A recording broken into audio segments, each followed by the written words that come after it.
ओम हर हर महादेव। आज मैं जो ऐसी चीज लेके आया हूँ जिससे आप सुनकर हैरान हो जाओगे। कुछ चीजें हैं जो आप फॉलो करके इतनी पावरफुल शक्तिशाली शरीर बना सकते हो। क्या पता है आपको महाराणा बापा रावल के बारे में? बापा रावल का शरीर इतना तगड़ा था, इतना मजबूत, इतना पावरफुल था, इतना शक्तिशाली था कि उन्होंने अरबों के मुगलों को उन्होंने नाको तने चने चबवा दिए थे। दांतों में उनके कीड़ा लग गया था। वो कभी मुल्तान को वापस जीत नहीं पाए जब तक बापा रावल थे। तब उनके शरीर में इतनी ताकत थी कि माना जाता है कि वो 9 फीट की हाइट उनकी थी कम से कम, और वेट का पता नहीं भाई। आज तक भी माना जाता है कि उसकी 2-3 ऐसी टिप्स है भाई जो मैं बताऊंगा, और आप अपने शरीर एक बार इस चीज को फॉलो करना, बाद में देखना आपके फिटनेस के रिजल्ट के साथ है। तो कुछ ये चीजें हैं जिन्होंने हिस्ट्री के द्वारा बता रहा हूँ कि वो इतने महान योद्धा थे अपने धर्म के प्रति कि वो शिव जी भगवान के भक्त थे और शिव जी की सेवा करते थे, और अपने धर्म के लिए उन्होंने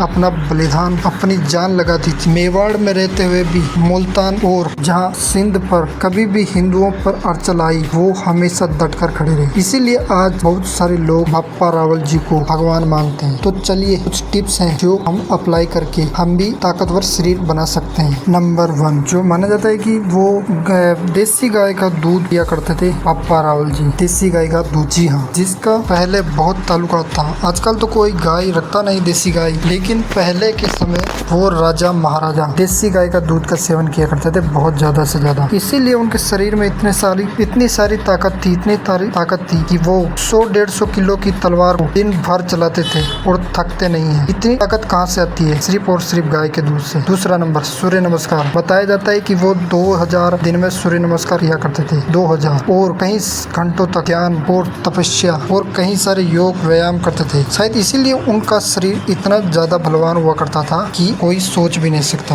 और वो हमेशा शाकाहारी खाना खाया करते थे और ब्रह्मचर्य का पालन किया करते थे, इसलिए उनके अंदर उतनी ताकत थी। आज सभी लोग उनको भगवान मानते हैं, खासकर मेवाड़ इस क्षेत्रों के क्षेत्रों में, अरावली के क्षेत्रों में। तो उस समय की तीर अंदाजी थी। तो इसे इस समय देखकर पता चल जाता है, इस बात से पता चल जाता है कि उन लोगों का फोकस कितना तगड़ा होगा। इतना मजबूत फोकस, एक तीर में ही एक आदमी को मार दिया जाता था। सब्सक्राइब कर देना, लाइक कर देना और सब्सक्राइब कर देना। ये सभी चीजें फॉलो करो, देखो।